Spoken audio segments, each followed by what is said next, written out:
উপদেষ্টা পরিষদ থেকে এবার 2 উপদেষ্টাকে অপসারণের দাবি জানিয়েছেন অনুসন্ধানীমূলক সাংবাদিক জুলকারনাইন সায়ের। কিন্তু কেন তিনি এমন দাবি জানিয়েছেন, আর যে 2 উপদেষ্টার অপসারণ চাইছেন তারাই বা কি করেছেন? তবে কি জুলকারনাইন সায়ের অনুসন্ধানে নতুন কোনো তথ্য ধরা পড়েছে? জুলকারনাইন সায়ের তার পোস্টে স্পষ্টভাবে লেখেন, শুনেছি প্রধান উপদেষ্টা নিয়মিত আমার পোস্ট পড়েন, তাই এখানেই আপনাকে উদ্দেশ্য করে লিখছি। পরিবেশবিদ সৈয়দা রিজওয়ানা হাসান এবং মানবাধিকার সংগঠক আদিলুর রহমান খানকে সরকারের উপদেষ্টা পদ থেকে বরখাস্ত করার আহ্বান জানায়। তিনি দাবি করেন, অন্তর্বর্তীকালীন সরকারকে স্থিতিশীল ও নির্বাচনমুখী করতে হলে এই সিদ্ধান্ত নেওয়া জরুরি।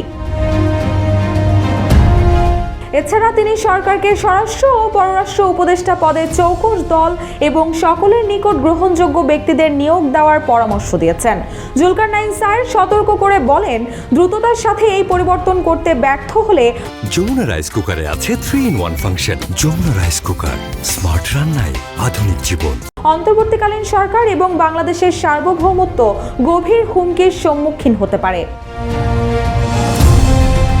পোস্টের কমেন্ট সেকশনে জুলকারনাইন আরও লেখেন, আসিফ নজরুল আর ফারুকের কথা উল্লেখ করিনি, কারণ এই দুজনকে উদ্দেশ্য করে আক্রমণ চালিয়ে নিজেদের আড়াল করেছে সবচাইতে বড় বদমাইশেরা।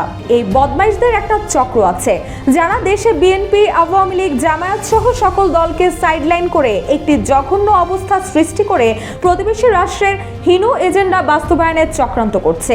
ওই চক্রের মুখোশ জলদি উন্মোচিত হবে।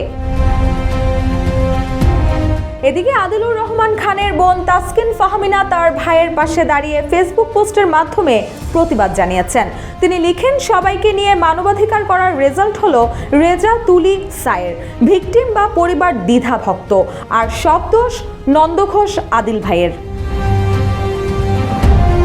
অন্যদিকে আদিলুর রহমান খানের বোন তাসকিন ফাহমিনার পোস্ট শেয়ার দিয়ে জুলকারনাইন সায়ের আরেক পোস্টে লেখেন, ফাহমিনা, আমি আপনাকে চিনি না, পরিচয় নেই, কিন্তু এই কথাটা যেটা বলেছেন সেটা যেন মনে থাকে, কখনো অস্বীকার করবেন না বলে সতর্কবার্তা দিলেন তিনি।